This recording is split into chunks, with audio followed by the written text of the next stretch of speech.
So in this next example from the section on optimization, we're going to minimize a function of two variables subject to a fairly simple constraint. So here's the example. Minimize the function q, which is x squared plus 2y squared, subject to the constraint x plus y equals 3. Well, so this problem didn't come from a word problem, it's just a straight math problem. And the first step is to use the constraint to eliminate one of the variables. So I can solve for x in terms of y, x equals 3 minus y, and I'm going to take that and substitute it into x as it appears in the formula for q, which gives me this formula. Q equals 3 minus y quantity squared plus 2y squared. Now that can be expanded, which is useful when finding minimum because I'm going to take a derivative. So I write it as 3 minus y times 3 minus y plus 2y squared, and then expanding that product again, I get 9 minus 6y plus y squared plus 2y squared. And finally, if I group together the y squareds, I find a simplified formula for q. And this is the quantity that I really want to minimize. So I look for a value of y that minimizes this function of one variable here. So what I do is compute the derivative of this function q and then set that derivative equal to 0. So the derivative of q is negative 6 plus 6y. And if I set that equal to 0, I get this equation, negative 6 plus 6y equals 0. And I can move this negative 6 over to the other side, which gives me the equation 6y equals 6, or y equals 1. So that's a critical point, and we're looking for a minimum. There's exactly one critical point, so it's useful to compute the second derivative and see if the second derivative is positive or negative. And the second derivative is equal to 6, which is positive. That means that y equals 1 is the y value that minimizes the function q. And the minimum value of q is obtained by plugging y equals 1 back into the formula for q. So q of 1 turns out is equal to 6. And that's the final solution of this problem. So the next example of an optimization problem is as follows. What you see on the screen on the right-hand side is a square piece of cardboard. The dimensions happen to be 8 inches by 8 inches. And we're going to create a box by cutting away 4 corners of this piece of cardboard.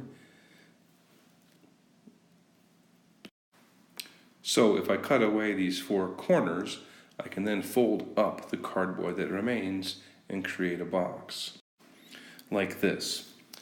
And then you can see that depending upon the size of the corners that have been cut out, you get different boxes, you get boxes of different dimensions. And the problem is to maximize the volume of this box by the choice of the size of the squares you're cutting out of the corners. So let's say that the size of each of those small squares is x by x. They're x by x squares, and x is measured in inches, and the total size of the piece of cardboard is 8 inches by 8 inches, and so we should be able to figure out the side length of this box and the height of this box. Well, if you stare at it long enough, you'll see that the side length of the box is 8 minus 2x, and the height of the box is the actually the size of the square that was removed from the box by cutting. So it's 8 minus 2x by 8 minus 2x by x. So the volume of the box is the length times the width times the height, which is then 8 minus 2x times 8 minus 2x times x. And this is the function that we need to maximize. And it's useful to expand the formula for the volume. So I've multiplied 8 minus 2x times 8 minus 2x to arrive at 64 minus 32x plus 4x squared times x for the formula for the volume. And then if I multiply out the x, I get 64x minus 32x squared plus 4x cubed is the formula for the volume of the box. The next thing to do is figure out the range of possible x values. And if you look at the image of the original piece of cardboard for a second, you realize that the most you could possibly chop out of each corner is about at the halfway point. So the biggest x could be is 4. And of course, x couldn't be less than 0. So the range of possible x values is x is greater than or equal to 0 and less than or equal to 4. Okay, so now we have a formula for the volume as a function of the variable x, and we're trying to find the maximum value of this function v of x in the interval between 0 and 4.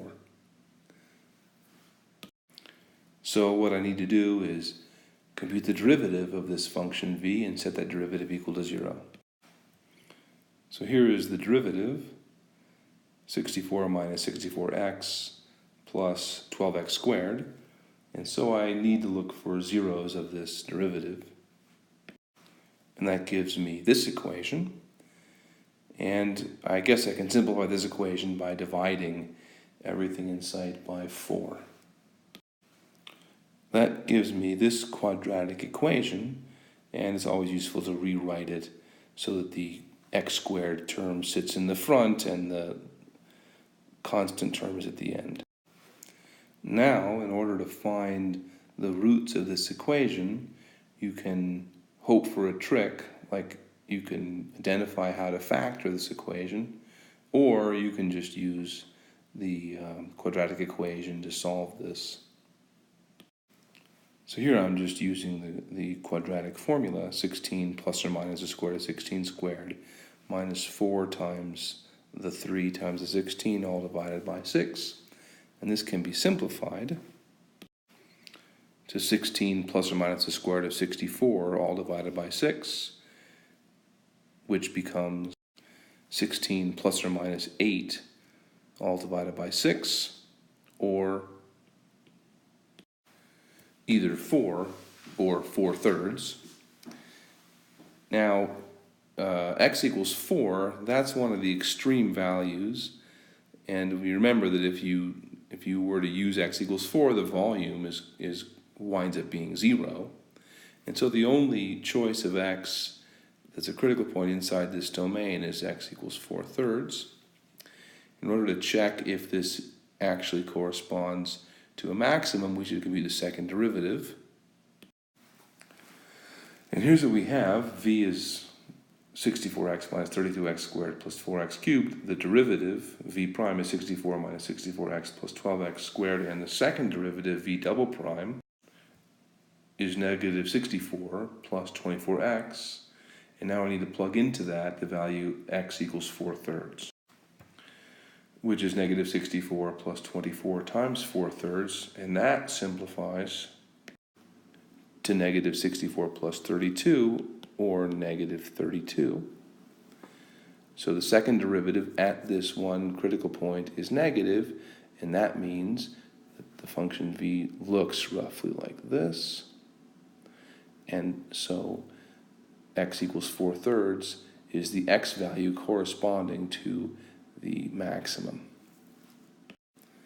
Going back to the length, width, and height of the box, the length is 8 minus 2x, which is 8 minus 4/3 times 2, which is 16 thirds. The width is then also equal to 16 thirds.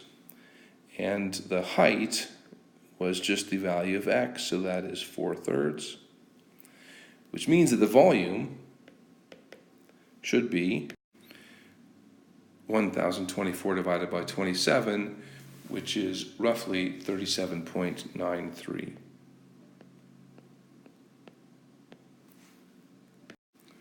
cubic inches. And that is the maximum value of this box.